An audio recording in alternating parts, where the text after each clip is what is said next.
எல்லோருக்கும் வணக்கம். வெந்து தணிந்தது காடு, கரடிகளுக்கு ஒரு வணக்கத்தை போடு அப்படின்ற மாதிரி 2-3 நாளாவே ஷேர் மார்க்கெட் கொஞ்சம் கரடிகளுக்கு வாய்ப்பு கொடுத்துட்டு வருது. இன்னைக்கு கூட பார்த்தீங்கன்னா காலையில் மார்க்கெட் டவுனில் தான் இருந்தான். இன்னைக்கு வீக்லி எக்ஸ்பைரி அப்படின்றதுனால கொஞ்சம் வாலட்டிலிட்டியாக இருக்கட்டுமே அப்படின்னு சொல்லி மேலே தூக்கி கொண்டு வந்து வச்சுருப்பாங்க போல். நண்பர்களே, நம்ம எல்லாத்துக்குமே தெரியும் மார்க்கெட் கீழே இறங்கினா அது ஏறத்தான் போகுது. அதாவது லாங் டேர்மில் 10 இயர்ஸ் 20 இயர்ஸ் அப்படின்ற சமயத்தில் ஏதாவது ஒரு டைம் கீழே இறங்கினாலும் கடைசியில் நெட் ரிசல்ட் என்ன, மார்க்கெட் மேலே தான் வரும், அதாவது இண்டெக்ஸ் மேலே வரும் அப்படின்றத நம்ம கண்கூடாக கண்ட கடந்த 25 வருட உண்மை. இந்த சமயத்தில் அடுத்த மாதத்தில் பட்ஜெட் வருது. ஸோ பட்ஜெட் சமயத்தில் மார்க்கெட்டை மேலே ஏற்றணும்னு சொல்லிட்டு இப்போ 20ஆம் தேதியில் இருக்கும், அடுத்த மாதம் 20ஆம் தேதி பட்ஜெட் வருதுன்னு வச்சுக்குவோம். அப்போ இப்போ இருந்து மேலே ஏற்றி மறுபடியும் பட்ஜெட்டில் மேலே ஏற்றுறதுக்கு அவ்வளோ ஸ்ட்ரென்த் இருக்கான்னு தெரில. அதனால் பட்ஜெட் பக்கத்தில் கொஞ்சம் அப்படியே சுணக்கமாகவே வச்சுட்டு பட்ஜெட் அப்போ ஏற்றுறாங்களா அப்படின்ற ஒரு விஷயத்தை பார்க்கணும். அதே மாதிரி இந்த வருஷ கடைசியில் அமெரிக்க நாட்டினுடைய எலெக்ஷன் ரிசல்ட் வருது. அதனால் நம்ம போய் குளோபல் மார்க்கெட்டில் எடுத்து பார்த்தோம்னா ஏதாவது பெரிய அளவில் வாலட்டிலிட்டி இருக்கிறதுக்கு வாய்ப்பு இருக்குது. அப்போ இந்த மாதம் இறங்கல அப்படின்னாலும் அப்போ அதுக்கடுத்து வரக்கூடிய மாதங்களில் கொஞ்சம் இறங்கி மேலே ஏறுவானா என்ன அப்படின்றத யோசிக்கணும். நான் என்னுடைய மியூச்சுவல் ஃபண்டு போர்ட்ஃபோலியோலாம் மார்க்கெட்டு இறங்கி திரும்பி ஏறினா தான் எனக்கு ஒரு மிகப்பெரிய லாபம் வருது. அதனால் என்னை பொறுத்த வரைக்கும் நான் என்னுடைய லாங் டேர்ம் போர்ட்ஃபோலியோவை கைத்தொடவே போகிறதில்ல. ஷார்ட் டேர்ம் போர்ட்ஃபோலியோவில் ஒரு 100 ஷேர் இருந்ததுன்னா கொஞ்சோண்டு ப்ராஃபிட் புக் பண்ணுறதில்ல என்னை பொறுத்த வரைக்கும் என்னுடைய போர்ட்ஃபோலியோவில் நான் பண்ணலான்னு தான் நான் யோசிச்சுட்டு இருக்கேன். என்ன காரணம்னா, நான் ப்ராஃபிட்டை புக் பண்ணிட்டா தான் மறுபடியும் கீழ் ரேட்டில் இருக்கக்கூடிய ஸ்டாக்குகளை வாங்க முடியும். ஒரு உதாரணத்துக்கு இந்த தமிழ்நாடு மெர்கன்டைல் பேங்கையும் எஸ்பிஐ கார்டு ஷேர் ப்ரைஸையும் நம்ம பார்த்து கேட்குறோம், அண்ணே நீங்கள் 2 பேரும் மேலே ஏறிடுவீங்களா அப்படின்ட்டு. அதுக்கு அவங்க சொல்கிற பதில் என்னவா இருக்கும், வருஷத்துக்கு ஒரு தடவை தான் தம்பி நாங்கள் ஏறுவோம் அப்படின்ற மாதிரி இருக்கும். ஸோ என்னை பொறுத்த வரைக்கும் நான் என்னுடைய ஷார்ட் டேர்ம் போர்ட்ஃபோலியோவில் லாபத்தில் உச்சியில் இருக்கிறத பிடிச்சி விற்றுவிட்டுட்டு இந்த மாதிரி கீழே போய் ஏதாவது அடிவாரத்தில் இருக்கக்கூடிய ஸ்டாக்குகளை வாங்கி மறுபடியும் ஒரு 6 மாதம் கழித்து மேலே வந்தால் வித்தரலாமா அப்படின்ற ஒரு முடிவில் இருக்கேன். ஸோ எஸ்பிஐ கார்ட்ஸ் அப்படின்ற ஷேர் இதே மாதிரி தான் வருஷத்துக்கு ஒரு தடவை ஏறிட்டு வந்துடுவான். 2022 ஒரு தடவை ஏறுவான், 2023 ஒரு தடவை ஏறுவான். ஒருவேளை 2024 ஏறிட்டான்னா அதனால் நான் கொஞ்சோண்டு லாபம் இருக்கக்கூடிய ஸ்டாக்குகளை விற்று இந்த மாதிரி ரீபேலன்ஸ் பண்ணிக்கலாம் அப்படின்ற மாதிரி நான் பார்க்குறேன். அடடா, இன்றைக்கி தமிழ்நாட்டில் இருக்கிறவங்களுக்கெல்லாம் ரத்தம் கொதிக்கும். நம்மளுடைய தமிழ் ரத்தங்கள் 34 பேர் இந்த கள்ளச்சாராயத்தை குடித்து இறந்து போயிருக்காங்க. இதனால் ஆல்கஹால் கம்பெனிஸ் எல்லாம் இப்போ இன்றைக்கி கொஞ்சம் ஃபோக்கஸில் வரும். டாஸ்மார்க்கே இருக்குது, அதுக்கு தான் இருக்குது. அங்கே போய் குடிக்காமல் எதுக்கு இப்படி கள்ளச்சாராயத்தை தேடி போகிறாங்கன்னு தெரில. ஒருவேளை மன உளைச்சலை ஏற்படுத்திடுவாங்க போல் இந்த டாஸ்மாகில். நீ பாட்டிலுக்கு எனக்கு 10 ரூபா இச்சு கொடு, பாட்டிலுக்கு 20 ரூபா கொடுன்னு போட்டு தொல்லை பண்ணுவானு போல் நிறைய வீடியோக்கள் நம்ம பார்க்குறோம்ல. ஒருவேளை அந்த தொல்லைக்காகவே இந்த மாதிரி தனியாக ஒதுங்கிடலான்னு ஒதுங்கிடுவாங்க போல். என்ன கருமமோ, இப்படியெல்லாம் டாஸ்மாக் இருக்கிறது எதுக்கு, ஓரளவுக்கு நல்லபடியாக இருக்கணும் அப்படின்றதுக்காக தான். ஆனால் மக்கள் அதை விட்டுட்டு ஏன் இப்படி கள்ளச்சாராயத்தை தேடி போகிறாங்கன்னு தெரில. ஆனால் உண்மையிலேயே நம்மளுக்கு ரத்தம் கொதிக்க தான் செய்யும். அந்த மைரண்டி என்ன நம்மகிட்ட பாட்டிலுக்கு 10 ரூபா 20 ரூபா அதிகமாக கேட்குறது அப்படின்ற மாதிரி. பட் இருந்தாலும் இதெல்லாம் உண்மையிலேயே ரொம்ப மனசுக்கு கஷ்டமான விஷயங்கள் தான். நண்பர்களே, இந்த ஹெச்டிஎஃப்சி பேங்க் அப்படின்ற ஷேர் யாராவது வச்சுருக்கீங்களா? இது ஷேர் மார்க்கெட்டுக்கே ரொம்ப எச்சரிக்கையாக இருக்கக்கூடிய தருணமாக தான் நான் பார்க்குறேன். இந்த ஹெச்டிஎஃப்சி பேங்க் ஷேர் ப்ரைஸ் என்ன பண்ணியிருக்கு சமீபத்தில் அப்படின்னு பார்த்தீங்கன்னா, அவன் முக்கியமான ஒரு ஹை ரேஞ்ச் அப்படின்னு வரும்பொழுது இறங்கிடுறான். இவன் மட்டும் இறங்குறதில்ல, ஷேர் மார்க்கெட்டையே பிடிச்சி ஒரு மாதிரி சுணக்கம் பண்ணி விட்டுருவான்.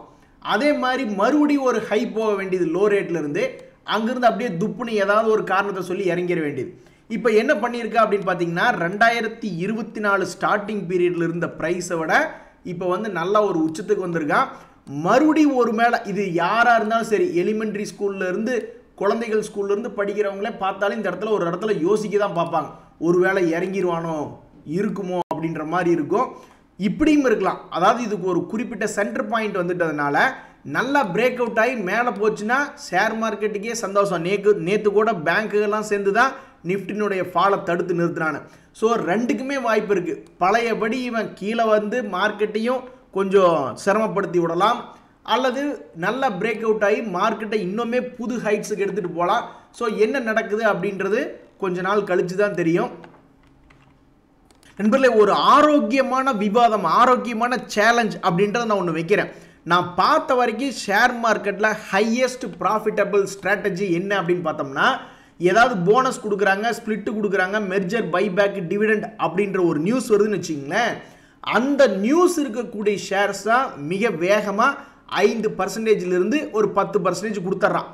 அப்படி கொடுக்காத சில ஷேர்கள் கீழே இறங்கினாலும், ஒரு உதாரணத்துக்கு இந்த துவார்கேஸ் அப்படின்ற ஷேர், பெர்சிஸ்டன்ட் அப்படின்ற ஷேர் கீழ் நோக்கி பெரிய அளவில் ஒரு 20-30% பக்கம் இறங்கிட்டு அங்கே யாராவது ஏவரேஜ் பண்ணுறாங்கன்னு கூட வச்சுக்குவோமே, மறுபடியும் அதே ரேட்டு திரும்பி வர்றான். அந்த நியூஸ் அனௌன்ஸ்மெண்ட் பண்ணும்பொழுது என்ன விலை இருந்ததோ அந்த விலைக்கு மறுபடி திரும்பி வர்றான். ஆக மொத்தம் எனக்கு தெரிஞ்சு இந்த வீடியோ பார்த்துட்டு இருக்கக்கூடிய வியூவர்ஸ் ஆகட்டும், அல்லது இந்த வீடியோ பார்த்துட்டு இருக்கக்கூடிய மிகப்பெரிய ட்ரேடிங் அனலிஸ்ட் யாராக இருந்தாலும் சரி, இப்படி இதுக்கு ஆப்போசிட்டாக உங்களால் சேலஞ்ச் பண்ண முடியுமா? இதை விட ஒரு சூப்பர் ஸ்ட்ராட்டஜி இருக்குங்க, அதில் 100க்கு 100மே ஜெயிக்க முடியும், அல்லது 100க்கு 85 ஜெயிக்க முடியும் அப்படின்னு உங்களால் சேலஞ்ச் பண்ண முடிஞ்சால் கமெண்ட்டில் சேலஞ்ச் பண்ணுங்கள்.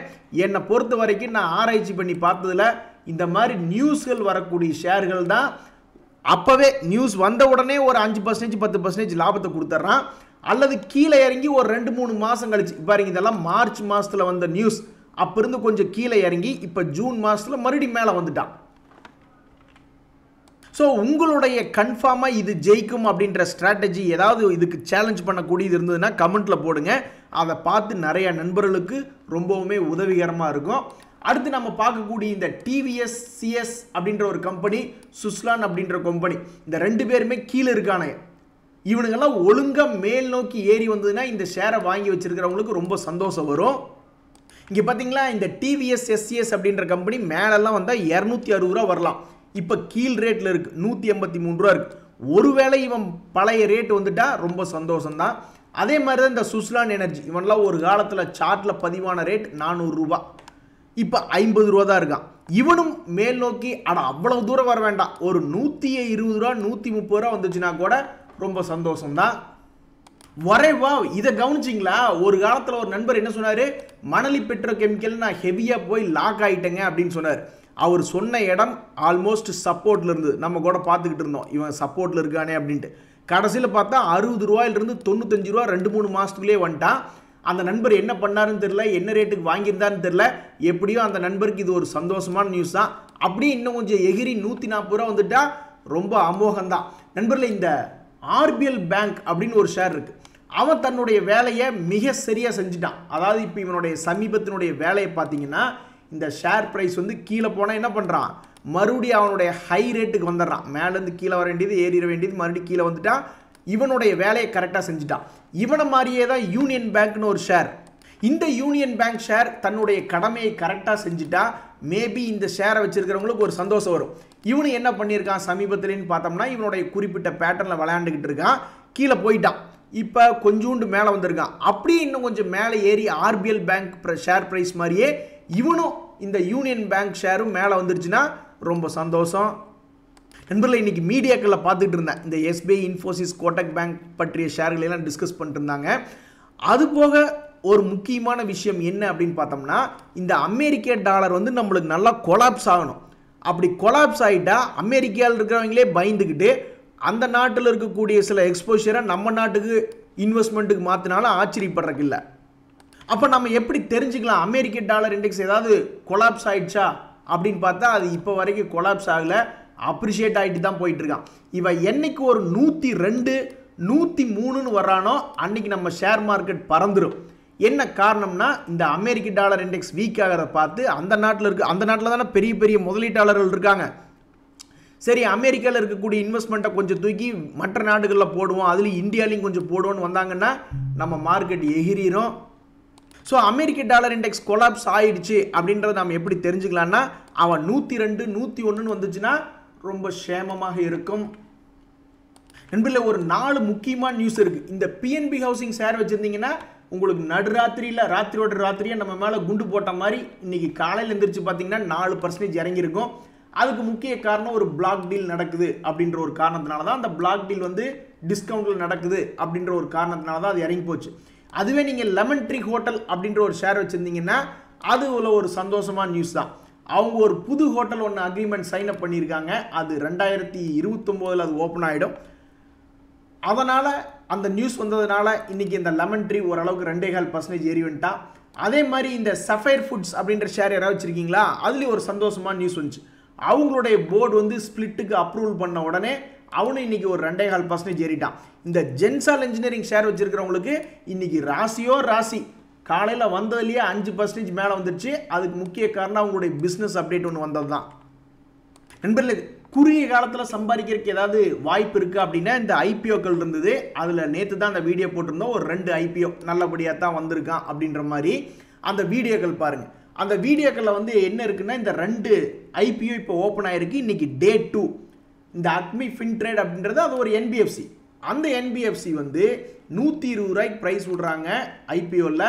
அது எவ்வளோ வந்து லிஸ்ட் ஆகலான்னா 168 ரூபாய்க்கு லிஸ்ட் ஆகக்கூடிய வாய்ப்பு இருக்குது அப்படின்ற மாதிரி தற்போதைக்கு மார்க்கெட்டில் கணிக்கிறாங்க, கிரே மார்க்கெட்டில். அதே மாதிரி இந்த டி டெவலப்மெண்ட் அப்படின்றது ஒரு நல்ல என்ஜினியரிங் செக்டரில் தான் இருக்கான். அவனுடைய கிரே மார்க்கெட் ப்ரீமியமும் ஒரு 46% லிஸ்ட் ஆகிறதுக்கு வாய்ப்பு இருக்குது அப்படின்ற மாதிரி கணிக்கிறாங்க.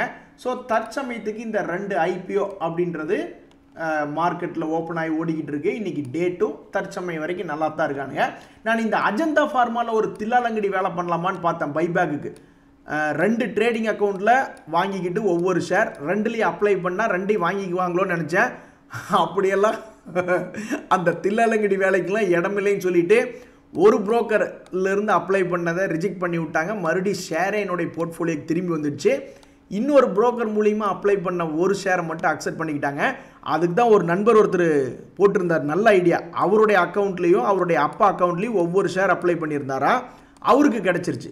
இன்னொரு நண்பர் 2 ஷேரை வந்து ஒரே அக்கௌண்ட்டில் வாங்கி ஒரே அக்கௌண்ட்டில் அப்ளை பண்ணாரா, அவருக்கும் கிடச்சிருச்சு. இந்த தில்லாலங்கடி வேலை பண்ணது தான் நம்மளுக்கு ரிஜெக்ட் ஆகி போச்சு. எது எப்படியோ ஒரே ஒரு ஷேர் அக்செப்ட் பண்ணிட்டாங்க, ரொம்ப சந்தோஷம். வேறு என்ன நியூஸ்னால், இந்த பிபிசிஎல் ஹெச்பிசிஎல்னுடைய போனஸ் வந்து நாளைக்கு 21. அதில் இன்னுமே எதுவும் பெருசாக மூவ்மெண்ட் இல்லை. துடிக்குமா நெஞ்சம் அப்படின்ற மாதிரி ஒரு 2 ஷேர் லோ லெவல்லேருந்து மேலே ஏறி வர மாதிரி காமிக்கிறாங்க. அவங்க மேலே வந்தால் தான் அதில் பட்டுக்குட்டி செல்லக்குட்டின்னு கொஞ்சணும், இல்லைன்னா அது வரைக்கும் வச்சு செய்யணும் அப்படின்ற மாதிரி. இந்த கர்நாடகா பேங்க் அப்படின்ற ஷேர் இதுக்கு முன்னாடியே 213 ரூபாயில் ஒரு இடம் சப்போர்ட் எடுத்து 284 ரூபா போனால், சமீபத்தில் கூட 210 ரூபா ரேஞ்சில் சப்போர்ட் எடுத்து இப்போ 234 வந்திருக்கான். தொடர்ந்து ஒரு 2-3 மாதம் அல்லது ஒரு 4-5 மாதம் அப்படியே ஏறி ஒரு 280 ரூபாய்ன்னு வந்துருச்சுன்னா ரொம்ப சந்தோஷம். அதே மாதிரி தான் இந்த ஜிஹெச்சிஎல் அப்படின்னு ஒரு ஷேர், அவனுமே வந்து ஒரு லோ லெவலில் சப்போர்ட் எடுத்து மேல் நோக்கி வந்து கொண்டு இருக்கிறான். இவனும் ஒரு வேளை அடுத்த 6 மாதத்தில் ஒரு 700 ரூபா வந்துட்டா, அப்போ தான் இவனு 2 இடத்தையும் பட்டுக்குட்டி செல்லக்குட்டின்னு கொஞ்சணும். ஆமாம், நம்மளுக்கு லாபம் பண்ணி கொடுத்தா தான் பட்டுக்குட்டி செல்லக்குட்டின்னு கொஞ்சம் முடியும். லாபம் பண்ணாமல் குப்புறப்படுத்திக்கிட்டு நம்ம பணத்தை பூரா லாக் பண்ணி விட்டா அப்புறம் அவனுக்கு எதுக்கு கொஞ்சணும். நண்பர்களே, அதே மாதிரி 2 ஷேர் பார்த்துக்கிட்டு இருந்தேன், பாலா மைன்ஸ், குஜராத் ஃப்ளோரோகெம். இந்த 2 ஷேர்களுக்கு இடையில ரேஸ் விட்டா எது முதல்ல ஓடி வந்து லாபம் கொடுக்கும்? அதாவது இந்த பாலாஜி மைன்ஸ் அப்படின்ற ஷேர், இதெல்லாம் ஒரு காலத்தில் நல்லா இருந்த ஷேர் தான். அதுக்கப்புறம் வந்து பெரிய அளவில் சரிவடைஞ்சதுக்கப்புறம் கடந்த 1 வருஷமாகவே ஒரு குறிப்பிட்ட ரேஞ்சில் லாபம் பண்ணி கொடுத்துட்டு இருக்கான். கீழே வந்தால் மறுபடியும் லாபம் பண்ணி கொடுக்கறது, இந்த மாதிரி சின்ன சின்ன லாபம் பண்ணி கொடுத்துக்கிட்டே இருந்திருக்கான். எத்தனை முறை பண்ணி கொடுத்துருக்கான் பாருங்க கடந்த 2 வருஷத்தில். அப்போ இனிமேலாவது திரும்பி அவனுடைய பழைய ரேட்டு வருவானா? அப்போ ரேஸில் இவன் முந்துவானா? அதே மாதிரி தான் இந்த குஜராத் ஃப்ளோரோகெம், இவனையும் சும்மா சொல்லக்கூடாது. இவனும் கடந்த 2 வருடமாக நல்ல ஒரு பெரிய ரேஞ்சுக்கு தான் சம்பாரிச்சு கொடுத்துக்கிட்டே இருந்திருக்கான். இவனும் வந்து தற்போது மேல் நோக்கி ஏற ஆரம்பித்து அவனுடைய பழைய ரேட் வருவானா அப்படின்ற மாதிரி பார்க்க வேண்டியதாக இருக்குது. இன்றைக்கி இந்த 2 ஷேர்களும் ஆக்டிவாக ட்ரேட் ஆகிட்டு இருக்கான். அப்போ இந்த 2ல் யார் ஃபஸ்ட்டு அவனுடைய பழைய ஹையை ஓடி வந்து தொடுவான்னு தெரில. வந்து தொட்டுச்சுன்னா சந்தோஷம் வரும். நண்பர்களே, இந்த ஐஓசி ஷேர் நம்மளை ஏமாற்றி போகுதா? அதாவது இந்த ஐஓசி அப்படின்ற ஷேரை பொறுத்த வரைக்கும் ரொம்ப காலமாகவே, இந்த 6 மாதமாகவே குறிப்பிட்ட ஹை வந்தால் கீழே போய் நீட்டி படுத்துறதா இவன் வேலையாக இருக்குது. அப்புறம் மறுபடியும் ஹை வர வேண்டியது, அப்புறம் மறுபடியும் போய் நீட்டி படுக்க வேண்டியது. அப்போ இவன் மறுபடியும் ஒரு பிரேக் அவுட் ஆனால் தானே நம்மளுக்கு சந்தோஷம் வரும். ஒரு 200 ரூபா போனால் தானே சந்தோஷம் வரும். இப்படியே ஆடிக்கிட்டு இருந்தால் நம்மளுக்கு எப்படி சந்தோஷம் வரும்? ஸோ இந்த ஷேர் நம்மளை இங்கிருந்து ஏமாற்றி கீழே போக போகுதா, அல்லது இங்கிருந்து பிரேக் அவுட் ஆகி சந்தோஷத்தை கொடுக்க போகுதா அப்படின்ற ஒரு முக்கியமான தருணத்தில் நாம் இருக்கோம். அதே மாதிரி ஜீரோதா அப்படின்ற புரோக்கர் தாங்க என்னை பொறுத்த வரைக்கும் என்னுடைய மனம் கவர்ந்த புரோக்கர். அவங்களுடைய இன்ஸ்டன்ட் பே அவுட், அதாவது உங்களுடைய லெஜரில் பணம் இருக்குது, நீங்கள் எந்த ஹோல்டிங்கோ அல்லது இன்றைக்கி பை ஆர்டரோ எதுவும் போடலை அப்படின்னாலும் நிறைய புரோக்கர்கிட்ட என் பணத்தை கொடு அப்படின்னு கேட்டிங்கன்னா அவங்க அடுத்த நாளோ அல்லது அதுக்கடுத்த நாளோ அது அவங்களுடைய பேங்க் ஒர்க்கிங் டேஸ், அவங்களுடைய ஒர்க்கிங் டேஸ் இதெல்லாம் டிபெண்ட் பண்ணி தான் இருக்குது.